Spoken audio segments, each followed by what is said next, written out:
Clear हो जाए चीजें।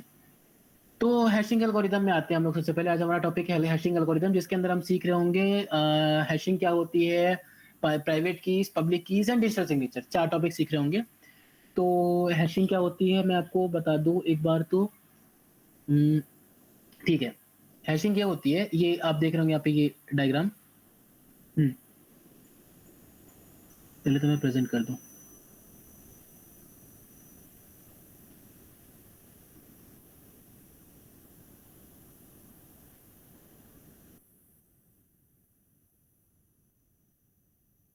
हाँ जी। तो आपने कुछ भी डाला, एक प्लेन टेक्स्ट डाला, एक वीडियो डाला, एक ऑडियो डाला, या कोई भी फाइल डाली एक हैश फंक्शन में। हैश फंक्शन इज लाइक कि एक मशीन में आपने एक वीडियो डाला, प्लेन टेक्स्ट से कुछ भी इनपुट दिया, और आउटपुट में एक इनकोडेड कोडेड या पासवर्ड प्रोटेक्टेड टेक्स्ट बाहर निकल कर आता है, जो कि बेसिकली क्रिप्टोग्राफ्ट होता है अपने उसमें, जिसको डिकोड करना पड़े पढ़ने के लिए। वो होता है ये पूरी प्रोसेस होती है हैशिंग की। समझ में आई ये सारी चीजें सबको? यस भैया। तो एक हैश फंक्शन होता है, हैश फंक्शन को आप एक मशीन की तरह लीजिए। एक हैश फंक्शन होता है बीच में एक डब्बे के तरीके से। आपने क्या किया, एक प्लेन टेक्स्ट डाल दिया कि फॉर एग्जांपल श्रेयस, अपना अपना नाम डाला, टेजोस डाला। टेजोस हैश फंक्शन से पास किया और उसको एक इनक्रिप्टेड फाइल बनकर बाहर निकल कर आएगी, जो कि मिक्स होगी नंबर्स के लेटर्स, नंबर से लेटर्स और साइंस में, बेसिकली जिस तरीके से दिख रहा है उस तरीके से। इसको हम हैशिंग कहते हैं, हैशिंग एल्गोरिदम कहते हैं, हैशिंग कहते हैं एक्चुअली। और जो एल्गोरिदम यहाँ पे यूज हो रही होगी इसको इनक्रिप्ट करने में, इसको कोडिंग फॉर्म में चेंज करने में, कोड करने में जो एल्गोरिदम यूज हो रही होगी उसको हम कहते हैं हैशिंग एल्गोरिदम। हैशिंग एल्गोरिदम बहुत तरीके की होती है, लेकिन जो सबसे ज्यादा वाइडली यूज्ड है पूरे वर्ल्ड में वो है आपकी SHA-256 हैशिंग एल्गोरिदम। SHA-256 क्यों? क्योंकि मैं क्वेश्चन पूछूंगा, अ, एक हेक्साडेसिमल कैरेक्टर में कितने बिट्स होते हैं? ये फर्स्ट ईयर का क्वेश्चन है CS डिपार्टमेंट का। CSE में आपने पढ़ा होगा। एक हेक्साडेसिमल कैरेक्टर में 16 बिट्स होते हैं। नाइस। तुमने मुझे भी कंफ्यूज कर दिया।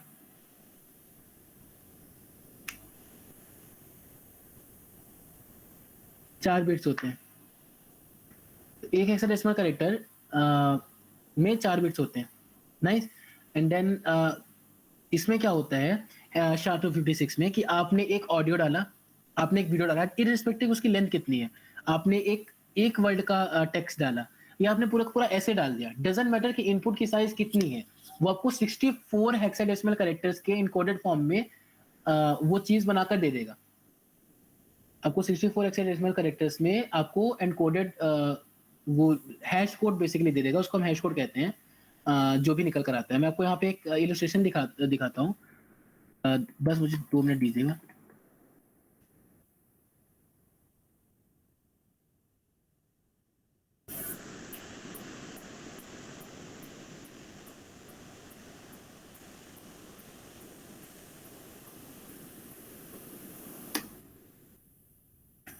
SHA-256 एल्गोरिदम इतनी फेमस है ना, SHA-256 एल्गोरिदम का यूज होता है आपके क्रोम ब्राउजर में। क्रोम ब्राउजर में भी यही होता है हमेशा, SHA-256 यूज करते हैं हम।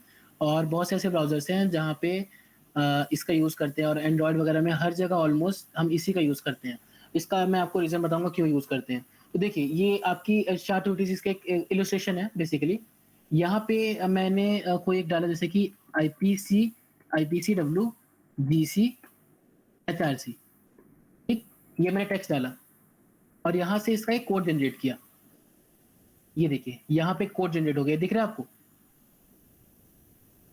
ये 64 बिट्स 64 कैरेक्टर्स का कोड है। एक एक कैरेक्टर में 4 बिट्स होती हैं मैंने बताया, तो 64 इंटू 4 कितना होता है? एनीवन? 256। तो बेसिकली कि 256 बिट्स का कोड जनरेट करेगा वो, लेकिन उसको वो कॉम्पैक्ट करके हेक्साडेसिमल फॉर्म में 64 उसमें दिखाता है।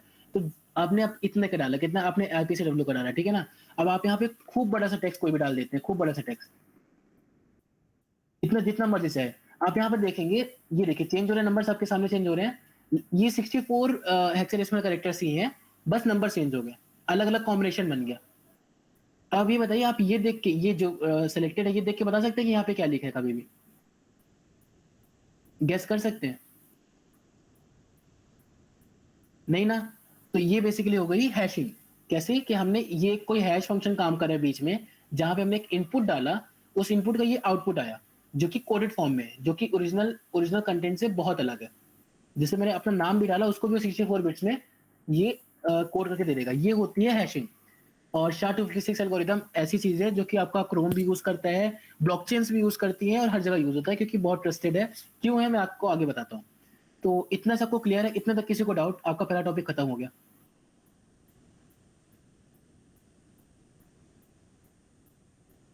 आपका पहला टॉपिक खत्म हो गया है। इतने तक किसी को डाउट हो तो बता सकते हैं।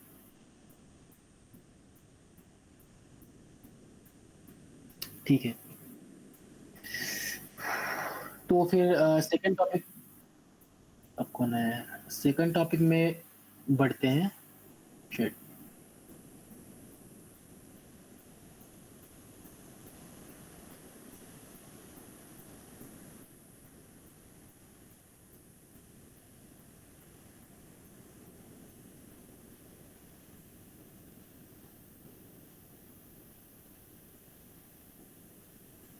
क्या कोई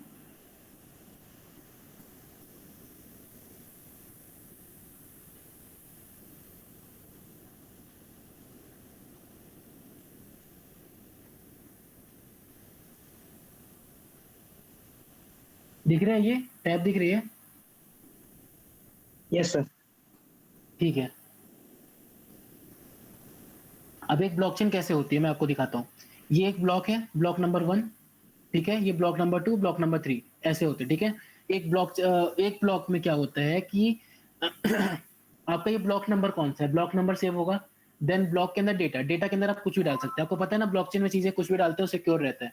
तो उसी तरीके से आप कुछ भी डेटा डाल सकते हैं। फॉर एग्जाम्पल, आपका पासवर्ड हो गया, आपकी ट्रांजेक्शन हो गई, ट्रांजेक्शन हिस्ट्री हो गई, ये सेव होती है। तो डेटा फॉर्म में कुछ भी सेव हो सकता है यहाँ पे। देन ये आपका previous hash. Previous hash basically क्या होता है कि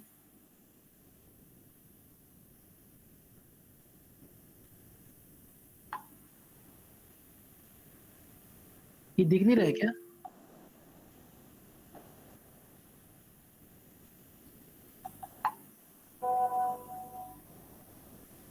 दिख रहा है या नहीं दिख रहा है ये चीज? एक्चुअली नहीं, थोड़ा ब्लर है बिकॉज एक स्मॉल विंडो। हाँ अब अब सही है, अब सही है। अब दिख गया होगा सबको, है ना? हाँ दिख रहा। ठीक है, तो इसमें क्या हुआ कि एक ब्लॉक है, ब्लॉक नंबर 1, इसमें स्टोर्ड है डेटा। यहाँ पे कोई भी स्टोर हो सकता है। देन आपकी ये प्रीवियस हैश बेसिकली क्या होता है कि इसकी पिछले वाले ब्लॉक का हैश क्या है। हैश आपको मैंने बताया था पहले भी, क्या होता है, बताया था क्या होता है। Yes sir. ठीक है। और ये इसका हैश होता है। अब मैं बताता हूँ इस ब्लॉक का हैश कैसे निकालते हैं, मैं आपको ये बताता हूँ। आपका इसका प्रीवियस हैश हो गया, इसको प्लस आपका जो डेटा है वो, प्लस आपका जो ब्लॉक नंबर है वो, प्लस कुछ और इंफॉर्मेशन, नाउन्स वगैरह, कुछ टेक्निकल टेक्निकल टर्म्स होते हैं, उनकी वैल्यूज, ये सारी चीजों को एक जगह कंबाइन किया जाता है। एज एन इनपुट दिया जाता है SHA-256 एल्गोरिदम में। एज एन इनपुट दिया जाता है SHA-256 एल्गोरिदम में, और उसका एक हैश्ड कोड निकलता है 64 हेक्साडेसिमल कैरेक्टर्स का, जो कि होता है उस ब्लॉक का हैश। Got it? एक ब्लॉक का स्ट्रक्चर आपको समझ में आया? एक नया नया ब्लॉक है। अब आप इसका स्ट्रक्चर समझने की कोशिश करिएगा। ब्लॉक नंबर 2 है ये, इसमें इसका अपना एक पर्सनल डेटा होगा, प्रीवियस हैश होगा। प्रीवियस हैश मतलब क्या होता है, इस ब्लॉक का हैश। अब आप ये देखिए, ये ब्लॉक का हैश, ये ब्लॉक का हैश मैच कर रहे हैं, तो ये इस ब्लॉक का हैश है।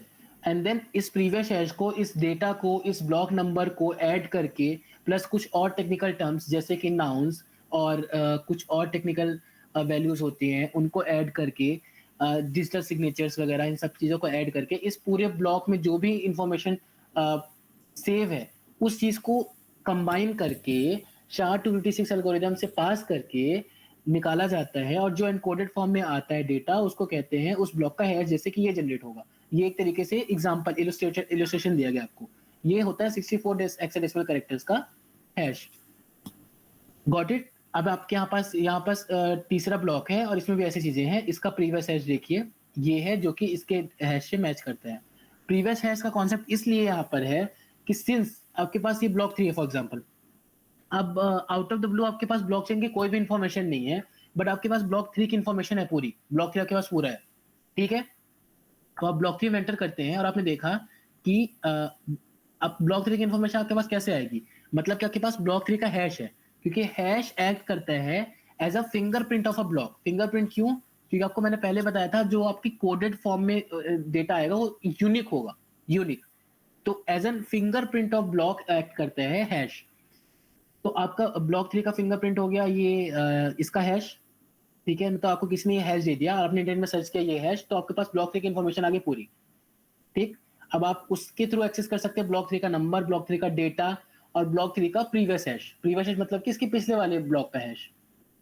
अब सिंस आपके इसके पिछले वाले ब्लॉक का हैश भी आपके पास है, तो मतलब आप ब्लॉक 3 के कारण आप ब्लॉक 2 को एक्सेस कर पा रहे हैं। सिमिलरली आप ब्लॉक 2 के कारण ब्लॉक 1 को भी एक्सेस कर पा रहे हैं, क्योंकि ब्लॉक 2 में ब्लॉक 1 का प्रीवियस हैश स्टोर होगा। यहां तक सबको समझ में आया कि एक ब्लॉक का इंफॉर्मेशन आपके पास है, आप पूरी चेन को ट्रैवर्स कर सकते हैं। इसी तरीके से हर ब्लॉक्स आपस में कनेक्टेड है एक चेन लाइक स्ट्रक्चर में, that's why they are called blockchain. यहां तक सबको समझ में आया?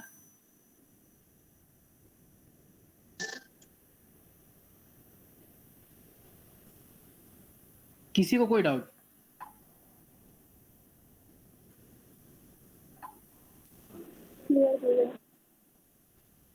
ठीक है, फिर आगे बढ़ते हैं। आपको ब्लॉक्स का स्ट्रक्चर समझ में आ गया, आपको हैशिंग समझ में आ गई, आपको SHA-256 क्या होता है ये भी समझ में आ गया। SHA-256 का फुल फॉर्म होता है सिक्योर्ड हैशिंग एल्गोरिदम 256। याद करने की जरूरत नहीं है, पर फिर भी एक बार देख लेना, ठीक है। ये आपका सेकंड लास्ट टॉपिक है, हैशिंग एल्गोरिदम की 5 रिक्वायरमेंट। अब अच्छा आप इसके पहले इसको तो पहले बंद करूँ मैं। 5 रिक्वायरमेंट मैंने बोला ना। आप ये बताइए हैशिंग फंक्शन की 5 रिक्वायरमेंट, एक आध रिक्वायरमेंट कोई बताइए क्या होनी चाहिए जल्दी से, कोई भी एक वॉलंटियर करके। आईपीसी का होना चाहिए वो।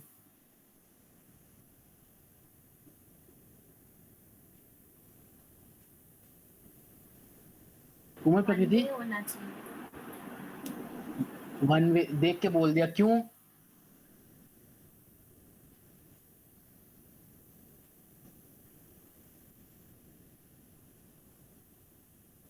मेरा ये कहना है आपने समझ लिया हैशिंग क्या होती है, एक आध करेक्टरिस्टिक्स तो बताइए यार कि हैशिंग एल्गोरिदम ऐसी होनी चाहिए। अच्छा कोई बता दो, चलो जीसी या आईपीसी कोई बता दो, एचआरसी रीजन के साथ जो दो तुम्हें। डेटा दो डेटास के हैशेस सेम नहीं होने चाहिए। दो डेटा के हैश सेम नहीं होने चाहिए, ठीक है। ये बहुत वैलिड पॉइंट है। इसका कहने का मतलब ये है कि अगर जो मैं इनपुट दे रहा हूँ कोमल और एक तरफ इनपुट दे रहा हूँ प्रकृति, तो कोमल का जो हैश कोड आएगा और जो प्रकृति का हैश कोड आएगा वो कभी मैच नहीं करना चाहिए। मैच कर गया तो फिर कैसे तुम यूनिक कैसे हुआ? नाइस, हाँ। ठीक है। और कोई बताना चाहे तो? It should take less time to generate the code. बहुत अच्छी बात है, बहुत अच्छा भाविका, कि should take less time to generate the code, ठीक है। टाइम कंजम्पशन बहुत कम होना चाहिए। कोई और पॉइंट? डेटा में छोटा चेंज करने से भी हैश पूरा बदल जाना चाहिए, जिससे गेस करना मुश्किल हो। Avalanche effect, nice. कोई और? आईपीसी जीसी वाले कोई भी?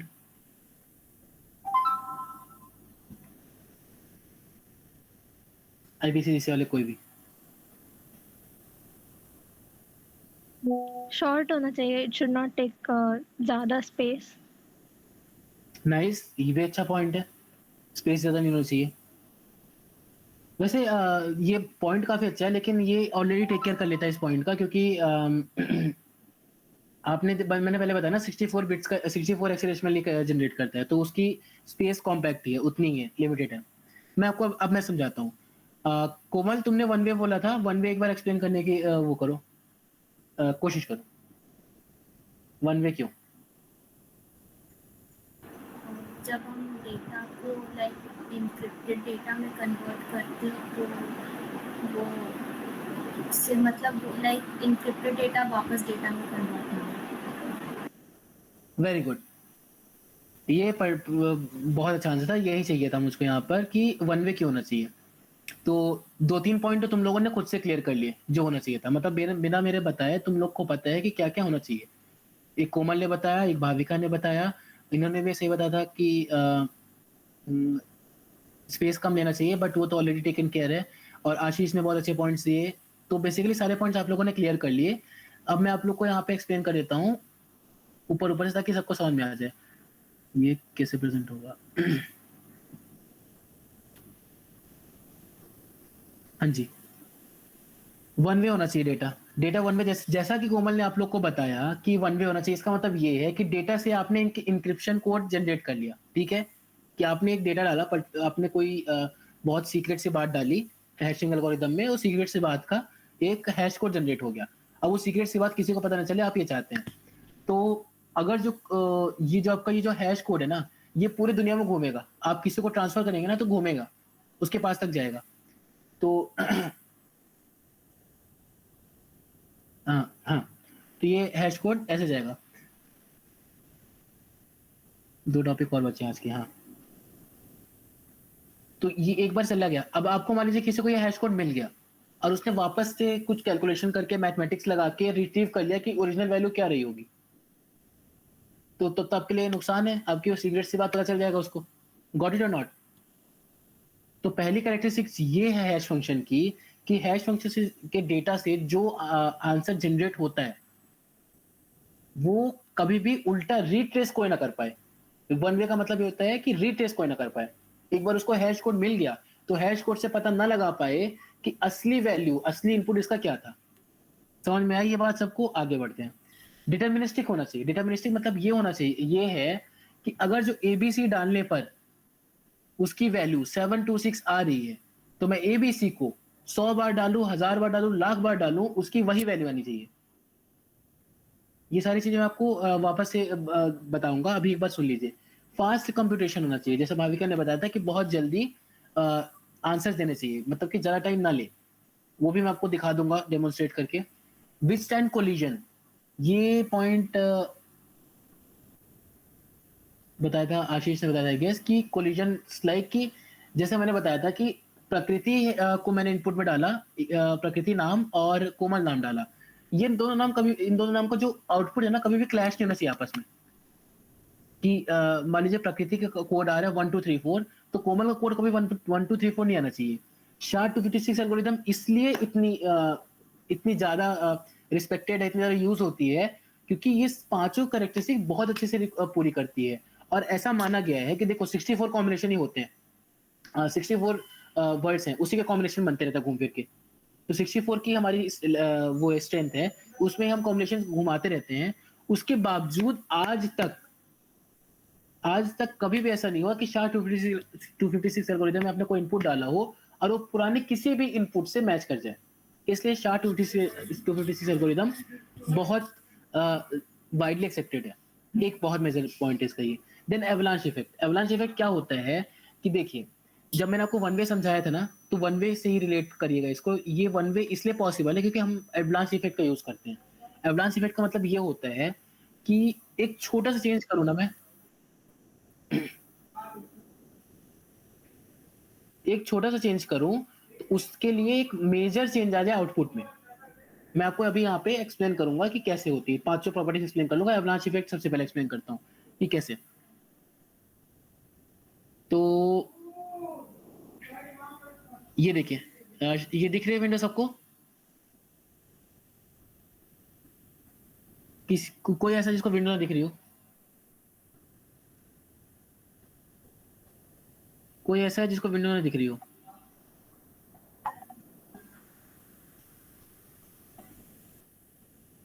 ठीक है।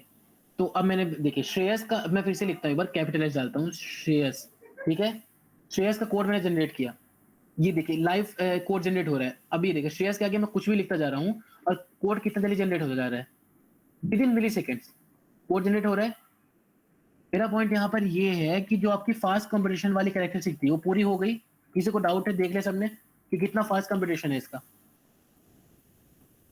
विद इन मिली सेकेंड से आंसर जनरेट करके दे रहा है। उसके बाद आप इस कोड को अच्छे से थॉरोली देखिएगा, थॉरोली इसको मैच करिएगा। EF से स्टार्ट हो रहा है, EF071 से स्टार्ट हो रहा है, एंड हो रहा है E1F में, और मैंने श्रेयस के आगे बस एक डॉट लगा दिया और पूरा का पूरा कोड चेंज हो गया। 091 से स्टार्ट हो रहा है, 096 CF7239 ऐसे एंड हो रहा है। मतलब कि पूरा 64 बिट्स का कोड एक डॉट से पूरा कोड चेंज हो गया। इसको कहते हैं एवलांश इफेक्ट। एक छोटे से चेंज के कारण आउटपुट में एक मेजर डिफरेंस क्रिएट हो जाए।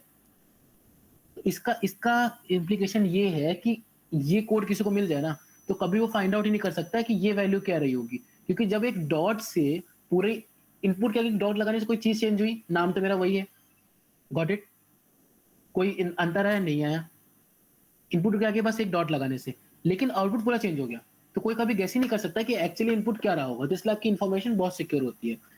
और कोई ऐसा पॉइंट है जो बचा है? किसी ने कुछ पूछा? अंकित बोलो। सर आपने कहा था कि हैशिंग एल्गोरिथम से जो निकलता है डेटा वो यूनिक होता है। तो अगर सर दो लोग सेम हैशिंग एल्गोरिथम यूज़ कर रहे हैं और सेम डेटा डाल रहे हैं तो जो आउटपुट आएगा वो भी तो सेम ही आएगा।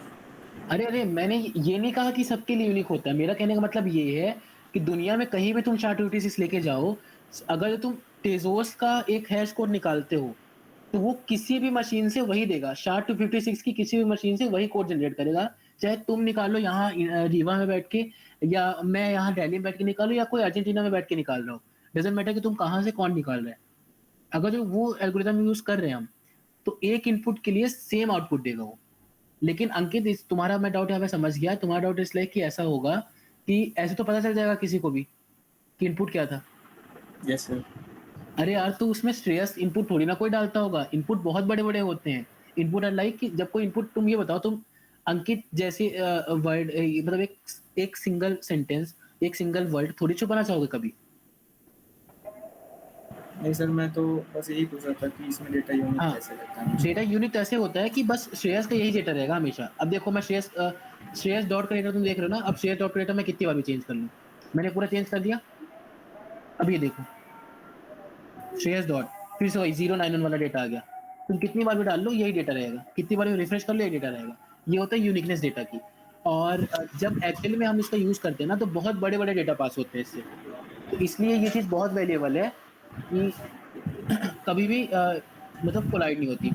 कोई पॉइंट रह गया जो छूटा हो? Bits and collision, avalanche effect, deterministic. हाँ, अगर सर किसी के पास हैशिंग एल्गोरिथम के मतलब जो कोड्स हैं वो पता चल जाए तो वो इस एनकोडेड वर्जन को डिकोड तो कर ही सकता है। हैशिंग एल्गोरिथम के कोड्स पता करना इस लाइक कि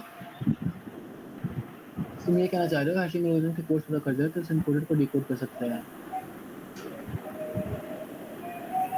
तुम्हारा क्वेश्चन बेसिकली तुम ये कहना चाह रहे हो कि हैशिंग एल्गोरिथम पता चल जाए तो कोड डिकोड कर सकते हैं। यस ना, हैशिंग एल्गोरिथम खुद नहीं कर सकती डिकोड। डिकोड तो खुद नहीं कर सकती ना। Okay okay sir. मेरा पॉइंट ये है, वो उसको बस एल्गोरिथम को क्या पता है कि एनकोड कैसे करना है, डिकोड करना है एल्गोरिथम को खुद नहीं आता। अब दूसरी बात ये है, एक्चुअली डिकोड कर सकते हैं एल्गोरिथम, उसके लिए अलग वो होते हैं, फायरवॉल्स होते हैं, बट वो एक जगह नहीं मिलते। वो मैं पब्लिक की प्राइवेट की मैं तुमको समझा दूंगा कि किस तरीके से होते हैं। अगला कॉन्सेप्ट ये है, बट उसके पहले मैं तुम्हें बताता हूँ। पब्लिक की प्राइवेट की मैं समझा दूंगा तुमको। Okay sir. और हैशिंग एल्गोरिथम का हैश किसी को मिल जाए, पहले चीज तो ये जनरली पॉसिबल नहीं होता। और वो जो एल्गोरिथम होती है बहुत कॉम्प्लेक्स बनाई गई है। ऐसे नहीं बनाई गई कि तुम एल्गोरिथम यूज करो और उसको रिट्रेस कर लो। जी सर। तो वही पॉइंट है मेरा, क्योंकि इसमें आगे आगे बढ़ो तो तुम्हें समझ में आएगा खुद ही कि क्या बोल रहा था मैं। अब हमारा पॉइंट यहाँ तक क्लियर हो गया। यहाँ पे किसी को कोई डाउट?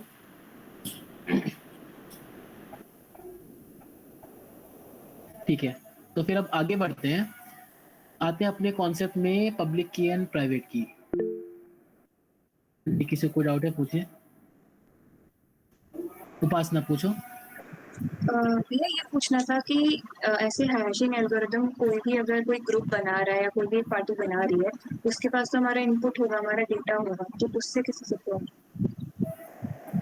उसके पास हमारा इनपुट होगा, हमारा डेटा होगा? नहीं, एल्गोरिदम है ये। कोई देखो, तुम लोग फेसबुक यूज करते हो, इंस्टाग्राम यूज करते हो, तुम लोग व्हाट्सएप यूज करते हो, गूगल यूज करते हो, वो तुम्हारा डेटा लेते हैं और तुमको फर्क नहीं पड़ता। तो और तुमको SHA-256 से फर्क पड़ रहा है, तो पहली चीज तो ये क्वेश्चनेबल है। और दूसरी चीज ये है कि तुमने देखा भी ना कि मैंने स्टैटिस्टिक्स कहीं भी किसी भी साइट में जाके एक्सेस कर लिया। It's an algorithm, it's a machine. ये तुम्हारा डेटा सेव नहीं करती है बैठ के कि तुमने क्या क्या इनपुट दिया। It's just an algorithm. और दूसरी चीज उपासना, जब धीरे धीरे ब्लॉकचेन का कोर्स बढ़ेगा आगे तो तुम्हें समझ में आएगा कि मैं ये क्यों समझा रहा हूँ। ये बहुत बेसिक यूनिट है, इसके आगे layers and layers of security डली होती है। तो ये चीज, ये बेसिक प्रिंसिपल है कि ब्लॉकचेन कैसे वर्क करती है। इसमें तुम्हारा इनपुट डेटा, इससे फर्क नहीं पड़ता उतना। और दूसरी चीज, जो ये ग्रुप या जो भी बना दिया है, ये बन गई है, ये रखी है, इसमें चेंजेस ऐसे जनरली कोई आके नहीं करता, ये कोई ग्रुप नहीं करता एल्गोरिदम में। बट इसका प्लस पॉइंट ये है कि तुम्हारा डेटा सेव नहीं कर सकती, ना करती है। इट्स लाइक कि मैंने मशीन बना के बेच दी और उसको बांट दिया दुनिया भर में, और हम हमारे कॉलेज ने खरीदी और हमारे कॉलेज अपनी तरफ से यूज कर रहा है, लेकिन वो स्टोर नहीं कर सकता वो भी, और सब अपने इंडिविजुअल लेवल पे यूज कर रहे हैं।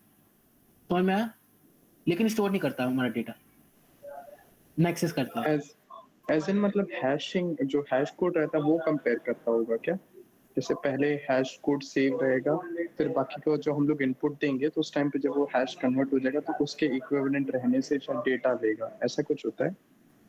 नहीं, पहली चीज तो इतना डीप में जाने का कोई सेंस नहीं था सुमन, पर सेंस नहीं है वैसे, क्योंकि ये सारी चीजें ऊपर से बता रहे हैं तो तुमको आगे आगे क्लियर हो जाएंगी। जैसे हम जब पढ़ेंगे ना पूरा कोर्स में, तुमको क्लियर हो जाएंगे किस चीज का क्या वैल्यू है। क्योंकि मैं समझाना चाहता हूँ कुछ टॉपिक्स तुमको, बट वो आगे के कॉन्सेप्ट है, कंसेंसस मैकेनिज्म में आते हैं, तो वो सारे टॉपिक्स मैं अभी समझा दूंगा तो थोड़ा कॉम्प्लिकेट हो जाएगा लेक्चर। बट तुम्हारा आंसर मैं अभी ऐसे दे सकता हूँ कि पहले से उसमें कुछ भी प्री डिटरमाइंड नहीं रहता। इट्स लाइक एक एल्गोरिदम है। एल्गोरिदम इट्स लाइक कि तुम कुछ इनपुट दोगे तो उसको इस तरीके से तोड़ना मरोड़ना है कि उसका एक आउटपुट पर्टिकुलर जनरेट हो जाए, जिस फॉर्म में मैंने समझा उस फॉर्म में। और दूसरी चीज, एल्गोरिदम क्या है, कैसे वर्क करते, इतनी कॉम्प्लेक्स है कि मेरी समझ से बाहर है। तो मैंने भी नहीं पढ़ा है कि अच्छे से कि एल्गोरिदम कैसे काम करती है, पर क्या काम करती है ये पता है, और यही हमारे काम की चीज है। पर कैसे काम करती है, एग्जैक्ट एल्गोरिदम क्या है, ये समझ पाना भी मेरे बस की बात नहीं थी, और मैंने इसमें रिसर्च भी नहीं किया इसीलिए, क्योंकि पॉइंट नहीं था। Got it? जी भैया।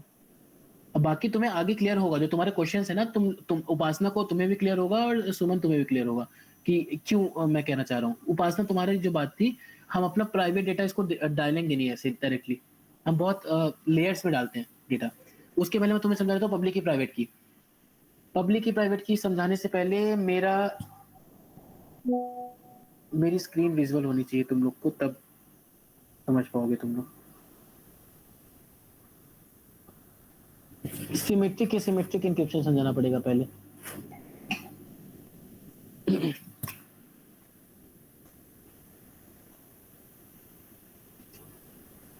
अच्छा लिसन, कोई एक वॉलंटियर कर लो, जल्दी से वॉलंटियर कर लो। 5 मिनट में तुमको मैं पब्लिक की प्राइवेट की समझा देता हूँ। कोई एक वॉलंटियर कर लो जल्दी से।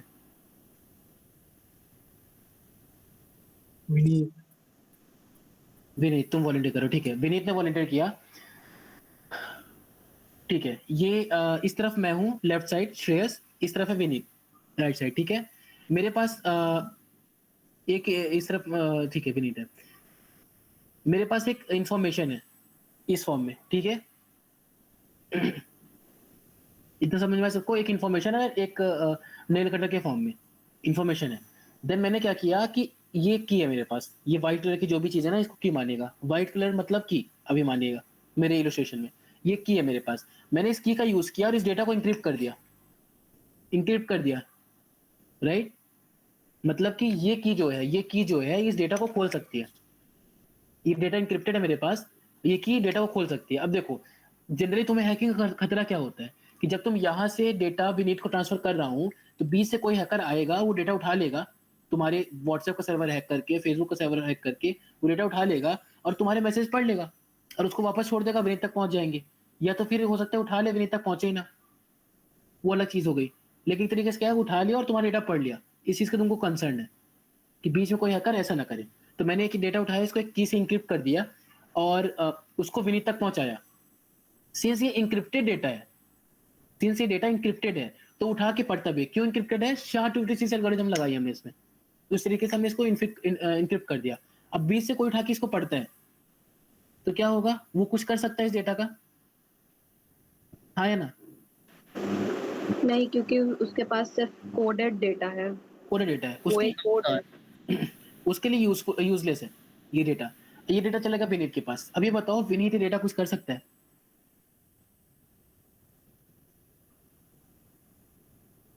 जब तक उसके पास डिकोड करने के लिए कुछ नहीं है तब तक वो नहीं कर सकता कुछ डेटा का।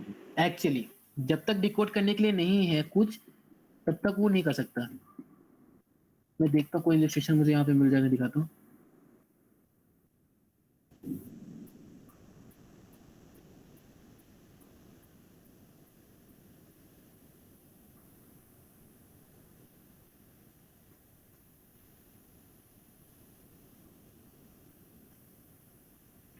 छोड़ो उसमें नहीं मिलेगा, इंटरनेट में नहीं मिलेगा, मैं तुमको ऐसे दिखा देता हूँ, ऐसे इलस्ट्रेट कर देता हूँ। ठीक है, तो मतलब कि क्या हुआ कि मैंने अगर जो विनीत को ये डेटा ट्रांसफर कर दिया, अब मुझे इसको ये की भी ट्रांसफर करनी पड़ेगी साथ में, राइट? तो एक फॉर्म क्या होता है कि मैंने एक डेटा को इंक्रिप्ट किया इस की से और मैंने विनीत को ट्रांसफर कर दिया, मैंने की को ट्रांसफर कर दिया, ये कहलाता है symmetric form of data, symmetric encryption. क्या कहलाता है ये? Symmetric encryption. Symmetric encryption, symmetric क्यों? एक की एक डेटा, दैट्स ऑल। ये मैंने विनीत को ट्रांसफर किया, एक की ट्रांसफर किया, लेकिन इसके साथ एक प्रॉब्लम है। कोई नया स्टूडेंट ये बताओ, कोई नया भी स्टूडेंट वॉलंटियर करके बताओ कि इसके साथ प्रॉब्लम क्या आ रही है? नया स्टूडेंट जो अभी तक बोला नहीं है। जल्दी से जल्दी जल्दी जल्दी, 5 सेकंड्स, ज्यादा टाइम वेस्ट होगा फिर। जिसने डेटा को हैक किया है वो की भी हैक कर सकता है। एक्चुअली मैं कहा कि अगर जो तुमने कहा कि तुमने ठीक है भेज दिया, हैकर ने उठाया, हैकर भी लाइक इट्स यूजलेस, कोई बात नहीं, वापस जाने दो विनीत तक वापस पहुंच गया, हैकर किसी काम नहीं आया। ये की कैसे भेजोगे विनीत तक? ये तो ये की पहले होनी चाहिए थे विनीत के पास। तो ये एक बहुत बड़ा लूप होल होता है कि आप ये की कैसे भेजेंगे। तो ये एक प्रॉब्लम क्रिएट करता है सिमेट्रिक फॉर्म ऑफ इंक्रिप्शन के अंदर। तो हम लोग इसलिए आज के युग में, आज की दुनिया में एसिमेट्रिक इंक्रिप्शन का यूज करते हैं। ब्लॉकचेन भी एसिमेट्रिक इंक्रिप्शन का यूज करता है। ये जो कॉन्सेप्ट मैं तुम्हें समझा रहा हूँ वो इसलिए समझा रहा हूँ क्योंकि ये ब्लॉकचेन में यूज होते हैं, इसलिए। और ये सारी चीजें ही पढ़ के तुम कंक्लूड कर पाओगे कि why blockchain is a great technology and why it's an upcoming future. तो ये सारी चीजें इसके ध्यान समझना। तो हमारे पास यहाँ पर क्या होता है, ये हो गई हमारी पब्लिक की एंड प्राइवेट की का कॉन्सेप्ट आता है। ठीक है, पब्लिक से क्या समझ में आता है तुम लोग को? पब्लिकली अवेलेबल होगी, can be accessed by anyone. हाँ, can be access by anyone. Public की is like can be access by anyone, like your Gmail account. तुम्हारे जीमेल अकाउंट क्या है? तुम्हारी आइडेंटिटी है, एक की है, और वो कोई भी एक्सेस कर सकता है। क्यों? तुम्हारा एड्रेस हो गया जीमेल अकाउंट। और प्राइवेट की क्या हो गई? पासवर्ड हो गया तुम्हारा। तो पब्लिक की एंड प्राइवेट की का कॉन्सेप्ट हम यूज करते हैं आजकल डेटा को पहुंचाने में। कहीं भी देख लो, ईमेल में हम यूज कर रहे हैं asymmetric encryption, but still public key होगी तुम्हारी ये 3 पॉइंटर वाला प्लग, पब्लिक की हो गया। पब्लिक की मतलब 3 पॉइंटर, ये दिखा रहा है कि एक्चुअल की क्या है। ये की तुमने दे दी। अच्छा, ये की भी तुमने SHA-256 एल्गोरिथम का आउटपुट देखा है? ये की भी उसी फॉर्म में होगी, ब्लॉकचेन में ये की भी उसी फॉर्म में होती है, दोनों कीज, पब्लिक प्राइवेट दोनों। अब मेरे पास एक पब्लिक की है, एक प्राइवेट की है, 2 कीज है मेरे पास। मुझे फिर से विनीत को डेटा ट्रांसफर करना है, तो मैंने क्या किया, अपनी प्राइवेट की ये वाली, जिससे मैंने पहली बार भी बंद किया था, लेकिन मैंने अपनी प्राइवेट की यूज की और विनीत को डेटा देना है। नाइस, हाँ। अब यहाँ पे मैं क्या करूंगा, मुझे डेटा किसको देना है? जल्दी बताओ, किसको डेटा भेजना था? विनीत को भेजना था। मेरी ये पब्लिक की प्राइवेट की होगी, ये प्राइवेट की मैं छुपा के रखूंगा दुनिया से। ये दुनिया को पता चल गई तो मेरा सारा डेटा वहीं पे कोलैप्स हो गया, सारी इंफॉर्मेशन बाहर आ गई। तो ये प्राइवेट की छुपा के रखना है, लेकिन ये पब्लिक की दुनिया को दिखेगी। तो मेरी पब्लिक की प्राइवेट की होगी, एक पब्लिक की प्राइवेट की होगी विनीत की। नाइस। ये पब्लिक की प्राइवेट की ना आपस में एक दूसरे के साथ बनती है। बताता हूँ कैसे। पहले तुम प्राइवेट की बनाते हो अपनी, तुम्हारी प्राइवेट की बनती है। इस प्राइवेट की को एक्सेस करके SHA-256 एल्गोरिथम से पास करके कुछ प्रोटोकॉल्स फॉलो करके दुनिया भर के तुम्हारी पब्लिक की बनाई जाती है। एंड जैसा कि मैंने कहा था कि वन वे ही होता है, तो तुम्हारी पब्लिक की से तुम्हारी प्राइवेट की कोई नहीं निकाल पाएगा कभी भी। तुम्हारी प्राइवेट की को ही आगे हैशिंग एल्गोरिथम में पास करके 2-3 प्रोटोकॉल्स और यूज करके इस पब्लिक की को बनाया गया है, इस प्राइवेट की को यूज करके। लेकिन कोई भी तुम्हारी पब्लिक की से कभी भी तुम्हारी प्राइवेट की को एक्सेस नहीं कर पाएगा। क्यों? क्योंकि मैंने तुमको समझा दिया था, वन वे होती है। तो इस तरीके से बनती है तुम्हारी पब्लिक की। सिमिलरली इसकी भी ऐसी बनी होगी। इसका मतलब ये होता है कि तुम्हारी प्राइवेट की तुम्हारी पब्लिक की को कभी भी खोल सकती है, क्योंकि वन वे है ना। खोल सकती है इन द सेंस कि ये प्राइवेट की इस पब्लिक की के साथ कोई भी छेड़खानी कर सकती है, लेकिन ये पब्लिक की कभी तुम्हारी प्राइवेट के साथ छेड़खानी नहीं कर सकती। तो ये बात मैं क्या समझना चाहता हूँ, तुम समझ में आएगा तुमको कि एक पब्लिक की प्राइवेट की होगी विनीत की, पब्लिक प्राइवेट, नीचे वाली प्राइवेट। तो मैंने क्या कहा कि यार विनीत अपनी पब्लिक की देना, पब्लिक की इन की जो भी तुम्हारा ईमेल एड्रेस है वो देना। विनीत ने अपना ईमेल एड्रेस है प्राइवेट पब्लिक की दे दी मुझे, मैंने इसकी पब्लिक की ली, ये डेटा लिया, डेटा दोनों को आपस में डाला। इसको एक पहले तो इन दोनों को ये लोग पहले से SHA-256 इंक्रिप्टेड है, दोनों चीजें इंडिविजुअली। इन दोनों को एक साथ किया, उस इंक्रिप्टेड डेटा को दोबारा SHA-256 में डाला, दोबारा से इंक्रिप्ट किया। ऐसे 4 5 6 और प्रोटोकॉल्स होते हैं, लेयर्स ऑफ इंक्रिप्शन डाली जाती है इसमें से, और इन दोनों को मिला करके एक अलग से मैसेज बन गया। तो बेसिकली तुम ये चीज कह सकते हो कि इस पब्लिक की से इस चीज को इंक्रिप्ट किया जा रहा है, छुपाया जा रहा है। अब यहाँ पे देखो, तुम कॉन्सेप्ट समझने जाओगे ना, ज्यादा डीप में जाओगे तो चीजें नहीं समझ पाओगे। इसलिए थोड़ा ऊपर ऊपर से जो बोलूं मान लेना कैसा होता है, क्योंकि ऐसा ही होता है। लेकिन तुम ज्यादा डीप में जाना चाहोगे कि ये कैसा होता है, कैसे होता है, तो चीजें थोड़ा कॉम्प्लिकेट होंगी। लेकिन तुम्हारे यूज का इतना ही है जितना मैं अभी बता रहा हूँ, तो इतना ही तुम्हारे काम आएगा। तुम आगे के लेक्चर्स लोगे तो जो चीजें मैं अभी समझा रहा हूँ वो आगे भी क्लियर हो जाएंगी, जब नए कॉन्सेप्ट पढ़ोगे तब ये चीज क्यों हुई थी। तो मैं ये कहना चाह रहा हूँ, तुमने उसके पब्लिक की यूज की, इस डेटा को इंक्रिप्ट कर दिया, और क्योंकि मैं ना तुम्हें भी आधी आधी चीजें पढ़ा रहा हूँ, पूरी चीजें बता भी नहीं रहा हूँ। अभी पूरी जो कॉन्सेप्ट होते हैं ना पूरे बताऊंगा तो तुम्हें समझ में आएगा क्यों ऐसा होता है। तो इसलिए समझ लेना। अब मैंने क्या किया, इसकी ये नवीन की पब्लिक की है, ठीक है। नवीन की पब्लिक की ली, यहाँ से इंक्रिप्ट किया, नवीन को भेज दिया डेटा, बीच में हैकर ने उठाया, यूजलेस है, वापस छोड़ दिया, ठीक। नवीन के पास पहुंच गया, नवीन अपनी प्राइवेट की उठाएगा, इस डेटा को डिक्रिप्ट करेगा अपनी प्राइवेट की से, किसी और की प्राइवेट की से नहीं। इस डेटा को डिक्रिप्ट किया, डेटा को पढ़ा, नया डेटा लिखा। नवीन ने बोला कि शेष भाई अपनी पब्लिक की देना, मैंने अपनी पब्लिक की उसको दी। उसने डेटा को फिर से इंक्रिप्ट किया, अपने डेटा को मुझ तक भेजा, मैंने अपनी प्राइवेट की उठाई, डिक्रिप्ट किया, पढ़ लिया। ये होता है asymmetric form of encryption. Got it everyone? Yes. कोई ऐसा जिसको समझ में ना आया हो अभी तक? आई अंडरस्टैंड कि समझ में नहीं आया होगा, तो कोई ऐसा हो जिसको समझ में ना आया हो? बच्चे होंगे ऐसे जिनको अभी समझ में ना आया हो। तो तुम्हारा 85% तो अभी आज का टॉपिक खत्म हो गया, बाकी मैं जल्दी से समझाता हूँ। अब देखो, तुम्हारी प्राइवेट की से बनती है पब्लिक की। प्राइवेट की को तुम ऐसे मतलब एल्गोरिदम वगैरह में पास की, तुम्हारी बन गई पब्लिक की। नाइस। देन प्राइवेट की पब्लिक की, ये तुम्हारा हो गया डेटा। डेटा, अब तुमने प्राइवेट की से पब्लिक की बनाई, तुम्हारे पास डेटा है, तुमने पब्लिक की को प्राइवेट की को पब्लिक की को और डेटा को, तीनों को एक साथ जोड़ा, और फिर से एक एल्गोरिदम में पास किया, 2 3 लेयर्स लगाई, प्रोटोकॉल्स फॉलो किए, दुनिया भर की चीजें, और इससे बनता तुम्हारा डिजिटल सिग्नेचर।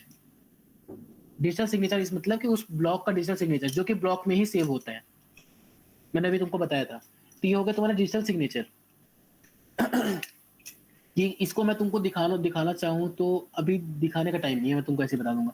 तो ये हो गया तुम्हारा डिजिटल सिग्नेचर।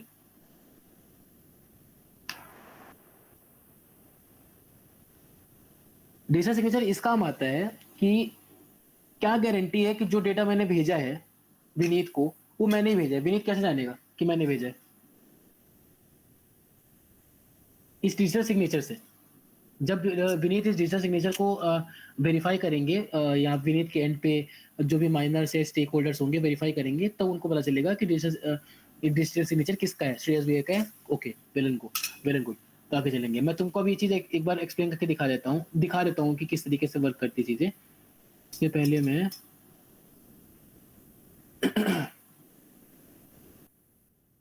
इसके बाद बताना समझ में आया कि नहीं आया, ये इसके बाद खत्म हो जाएगा, ये लास्ट टॉपिक है।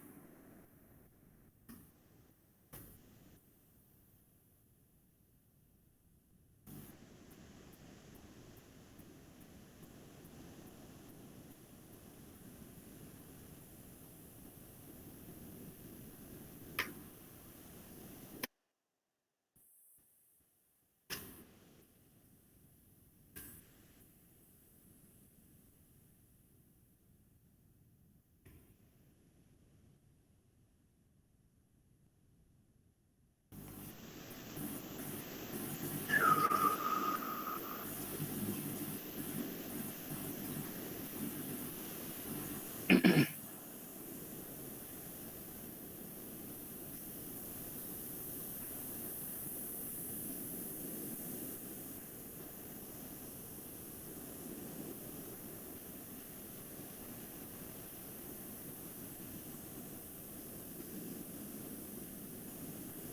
है, मैं दिखाता हूँ अभी यहाँ पे तुमको एक बार इलस्ट्रेट कर देता हूँ। कहाँ गया RSS सिग्नेचर जनरेशन। नाइस। सबके लिए विजुअल है स्क्रीन? Yes sir. अच्छा, ये किसी और उसमें इंक्रिप्टेड है, ये SHA-256 में इंक्रिप्टेड नहीं है, तो थोड़ा मैनेज कर लेना। बाकी मैं SHA-256 वाला भी दिखा दूंगा। तो क्या होता है, देखो तुम्हारे पास पब्लिक की है तुम्हारी पहले से, ये पब्लिक की कहाँ से आई, प्राइवेट की से आई। समझ में आया? इस प्राइवेट की में कुछ 2-3 रूल्स लगाए, रेगुलेशंस लगाए, इनको 2-3 बार जैसे SHA-256 से पास किया गया और इसको पब्लिक की बनाया गया। तो पब्लिक की बनी प्राइवेट की से, ठीक। अब तुम्हारे पास पब्लिक की या प्राइवेट की है, तुमने कोई मैसेज टाइप किया कि श्रेयस सेंड $100 टू टेजोस GC, ठीक है। मैंने ये एक ट्रांजेक्शन लिखा। अब इस क्या करेगा, इस प्राइवेट की, पब्लिक की और इनको तीनों को इंक्रिप्ट करके एक सिग्नेचर बनेगा। सिग्नेचर दिख रहा है तुम लोग को, ये एक सिग्नेचर बना। मैं इसमें थोड़ा सा भी चेंज करता हूं तो पूरा सिग्नेचर चेंज हो जाएगा। नाइस। ये होता है डिजिटल सिग्नेचर। समझ में आया तुम लोग को? इन तीनों से मिलकर ये बनता है डिजिटल सिग्नेचर। और ये तो 512 256 बिट की होना चाहिए यार।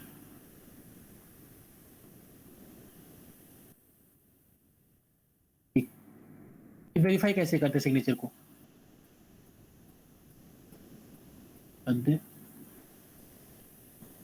तुम्हें दूसरे साइड से दिखाना पड़ेगा।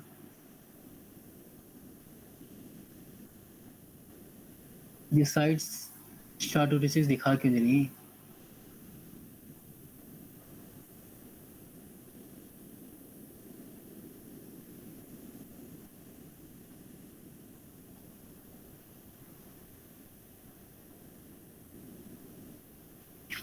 इसे समझा लेता हूँ ना। पब्लिक की है, प्राइवेट की है, यहां से एक मैसेज टाइप किया तुमने, कुछ भी से टाइप किया, और एक तुम्हारा तीनों को मिला के एक डिजिटल सिग्नेचर बन गई ये। अब इसको वेरीफाई करते हैं, ठीक है। ये मैंने डिजिटल सिग्नेचर बना लिया। अब ये विनीत के पास पहुंच चुका है। अब विनीत वेरीफाई कैसे करेगा? एक तो विनीत जब देखेगा, अब विनीत के पास एक एल्गोरिदम पहले से होगा जो कि इसको वेरीफाई करेगा कि सही है नहीं है। अब देखो, मैं एक छोटा सा चेंज करता हूँ अपने मैसेज में, टेजोस की जगह टेजो कर देता हूँ। वेरिफिकेशन फेल हो गया। मतलब ये हुआ कि इस पूरे उसमें कोई भी चेंज हुआ तो वेरिफिकेशन फेल हो जाएगा। डिजिटल सिग्नेचर का ये काम होता है कि सिग्नेचर वेरिफिकेशन फेल हो गया, चाहे मैं कोई मैसेज में चेंज कर दूं, वापस कर दे, सही हो गया। मैं सिग्नेचर में कोई चेंज कर दूं,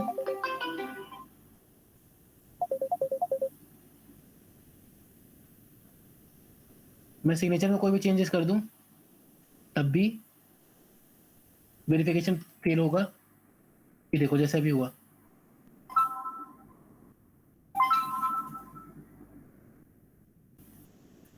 और मैं अपनी प्राइवेट की या पब्लिक की में भी कोई चेंजेस कर दूं, ये तो मैं क्या ही चेंज कर रहा हूँ। मैं प्राइवेट की या पब्लिक की में कोई चेंजेस करता हूँ, system error performing RSA signature validation fail, ठीक। तो मेरा कहने का मतलब ये है, यहाँ पे समझने का मतलब ये था कि मैं पब्लिक की, प्राइवेट की या अपने मैसेज या अपने सिग्नेचर के साथ कोई भी छेड़खानी करता हूँ या कोई भी करता है तो ये चीज सिस्टम डिटेक्ट कर लेगा। इसका मतलब ये है कि मैंने एक बार इंक्रिप्ट करके भेजा, बीच में किसी हैकर ने हैक कर लिया, कुछ चेंजेस कर दिए उसमें से, मेरे से खुन्नस हो गई, उसको उसने कुछ खुन्नस निकालने के चक्कर में चेंजेस कर लिया कि मेरा कोड ही बर्बाद हो जाए, और उसको मैंने वापस भेजा, तो ये चीज विनीत को पता चल जाएगी कि कुछ ना कुछ छेड़खानी हुई होगी। जो डिजिटल सिग्नेचर यहाँ से बन के निकला था वो डिजिटल सिग्नेचर विनीत तक नहीं पहुंचा है। समझ में आया? ये डिजिटल सिग्नेचर का होता है यूज, और पब्लिक एंड प्राइवेट कीज का भी। तो तुम लोग को समझ में आएगा ये चीज जब तुम लोग टेजोस में या किसी भी चेन में डिप्लॉयमेंट स्टार्ट करोगे ना, अपना स्मार्ट कॉन्ट्रैक्ट बनाओगे ना, तुमको एक अकाउंट बनाना पड़ेगा। स्मार्ट कॉन्ट्रैक्ट बनाने से पहले किसी भी चेन में करोगे उस चेन का अकाउंट बनाना पड़ेगा। उस चेन में तुमको एक पब्लिक की और प्राइवेट की अलॉट होगी, और फिर तुम लोग मेक श्योर करोगे कि तुम्हारी प्राइवेट की बची रहे और पब्लिक की दुनिया को तुम भेज सको, ताकि लोग तुम्हें ट्रांजैक्शन से जो भी है पैसे रुपए जो है भेज सके। ये हुई बात यहाँ तक की। यहाँ तक किसी को कोई डाउट हुआ? अभी सेशन खत्म हो गया, अभी किसी को कोई डाउट हो पूछ सकते हो, या कुछ समझ में ना आया हो तो।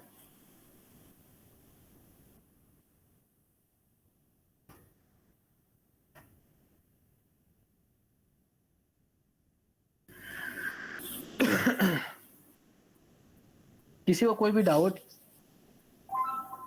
सब समझ में आ गया? सॉरी।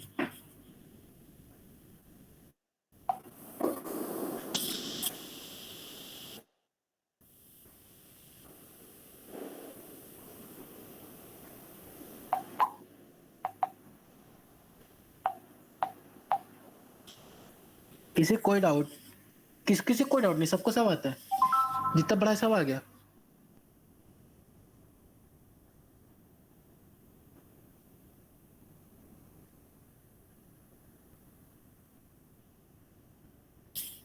ठीक है, तो किसी को कोई डाउट हो तो रुक सकता है, बाकी चला गया है मतलब कल आई गेस मैं ट्राई करूंगा सेशन लेने का। Most probably I take a session, मैं सुबह तक क्लियर कर दूंगा तुम लोग को।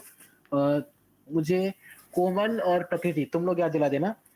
ये सेशन आज का खत्म हुआ है, कल तुम लोग का मैं सेशन लूंगा कंसेंसस मैकेनिज्म। किस चीज पे सेशन है कल तुम लोग का? ट्रांजेक्शन में सेशन लूंगा तुम लोग का। ट्रांजेक्शन और यूटेक्स क्या होता है ये बताऊंगा मैं तुम लोग को। तो ये जो था बेसिक था, अच्छे से समझ में ना भी आया हो तब भी कोई दिक्कत नहीं है, ऊपर ऊपर समझ में आ जाएगा, इतना सफिशिएंट है तुम्हारे लिए, मोर देन सफिशिएंट है।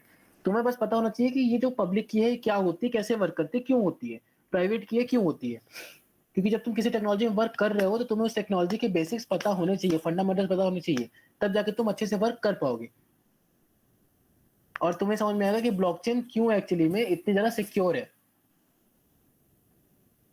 राइट? अभी कोई किसी को कोई भी डाउट हो तो पूछ लो।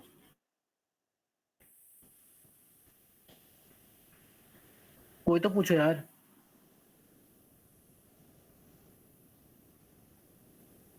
ठीक है, फिर लीव कर सकते हैं सारे। हैकाथॉन में पार्टिसिपेट करने की पूरी कोशिश करिएगा, बहुत कुछ सीखेंगे।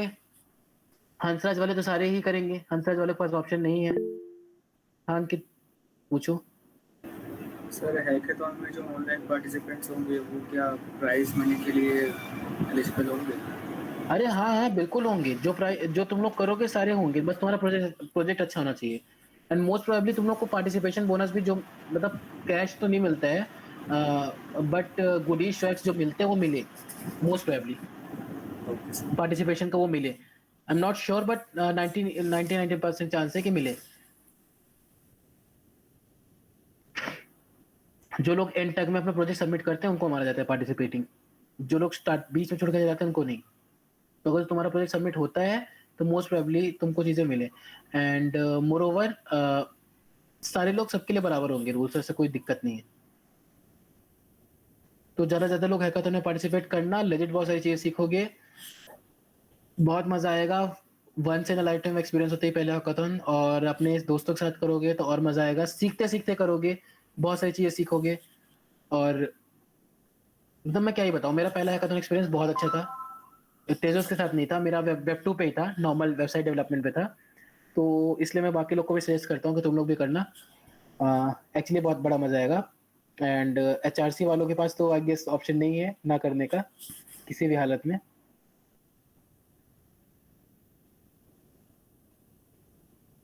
एंड GC वालों के पास भी नहीं ही है। IPC वाले स्टिल तो लोग मेक श्योर कर लेना और आ जाना।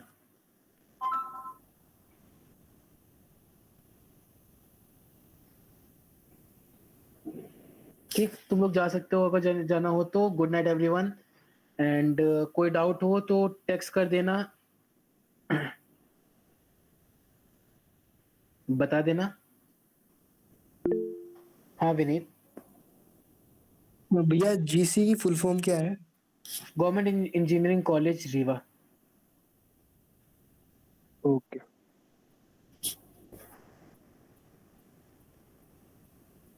तभी तो मैं कह रहा था कि ऑनलाइन दे सकते। तुमको क्या लगा कि डीओ वालों को मैं छोड़ूंगा ऑनलाइन के लिए?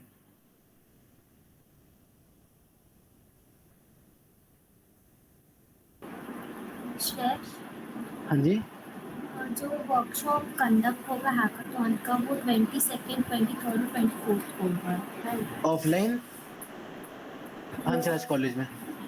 ऑनलाइन भी कोशिश करूंगा कि वो करवा दूं, ऑनलाइन एंड रिकॉर्डिंग मैं कोशिश करूंगा कि अवेलेबल करवा दूं।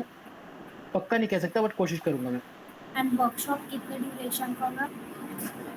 डाउट वगैरह सब मिला के 3 घंटे मैक्सिमम, 3 घंटे ज्यादा की हमें परमिशन ही नहीं है, तो 3 घंटे मैक्सिमम। इन जनरल 1.5 घंटा होगा वर्कशॉप का बस।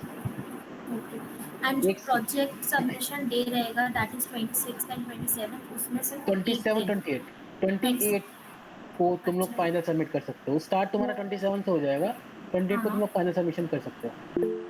ओके। हाँ प्रियांशु पूछो। सर जैसे एसआईएच में होता है कि आपको प्रेजेंटेशन भी देनी पड़ती है, मतलब वो आपसे क्वेश्चनिंग करेंगे, तो कुछ सिमिलर चीज होगी अपने हैकाथॉन में भी? नहीं, ऐसा कुछ हम लोग वो नहीं रख रहे कि क्वेश्चनिंग करेंगे, प्रेजेंटेशन नहीं पड़ेगी, पर तुम्हारा धांधली दिख जाएगा। पता है क्यों प्रियांशु? वो जैसे एसआईएच में मैंने देखा है तो थोड़ा बहुत वो भी चल जाता है, क्या कहते हैं,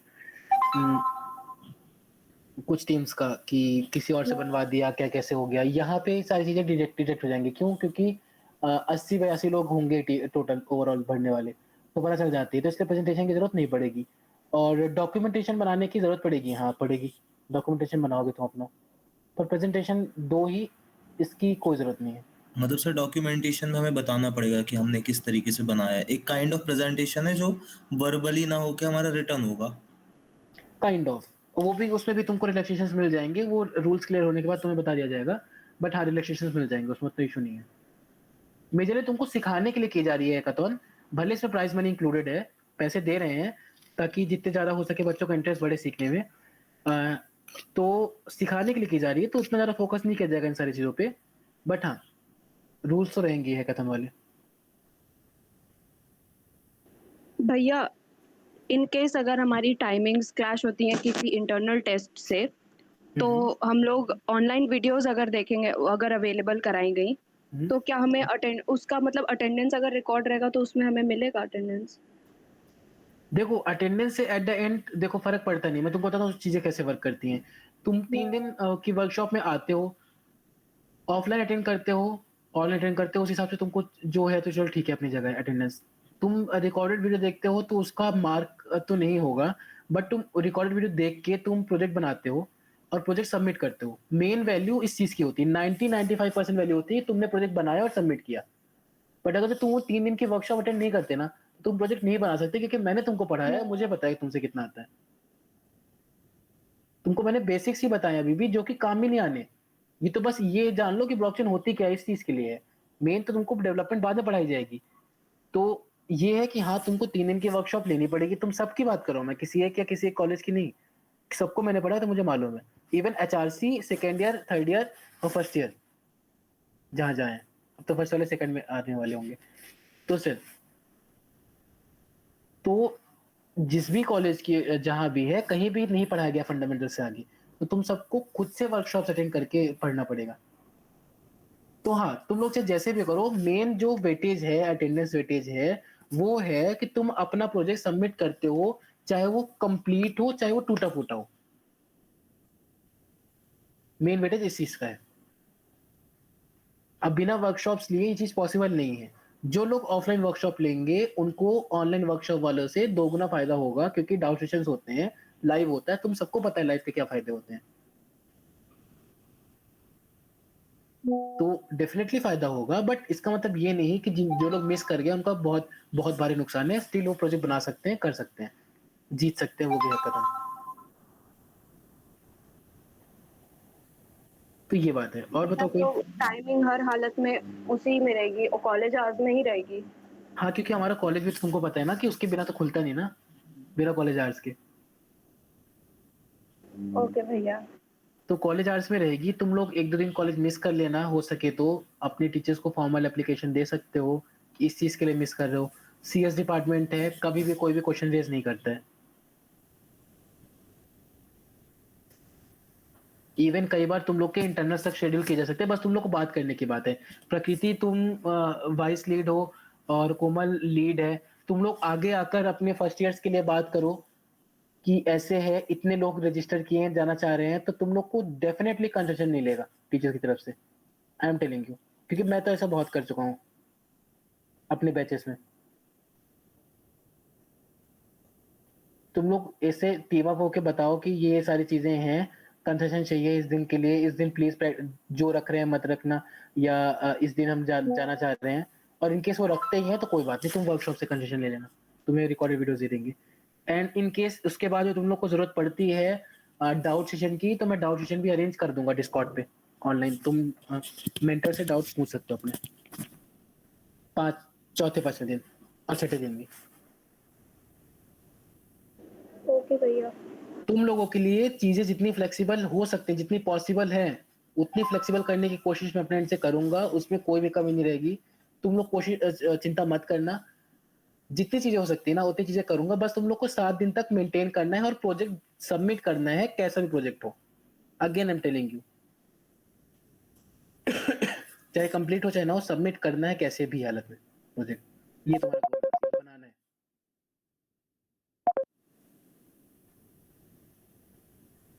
गॉट इट? हाँ भैया। ठीक है, और किसी को कोई डाउट?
प्रखर समझ में आया था इस बार? क्लियर हो गया प्रखर? सांद्रनी, हाँ भैया। समझ में आ गया था? थोड़ा बहुत अभी मस्ती में था, साले चिल्ला। ऊपर ऊपर से ही समझ लो, काफी है, ज्यादा उसकी जरूरत नहीं है, डीप में जाने की जरूरत नहीं, ऊपर ऊपर से काफी है।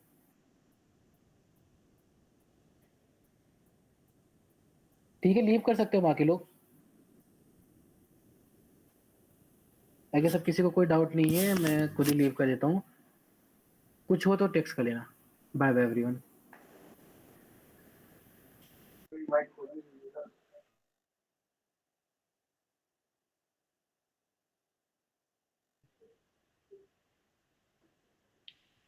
हेलो प्रकाश।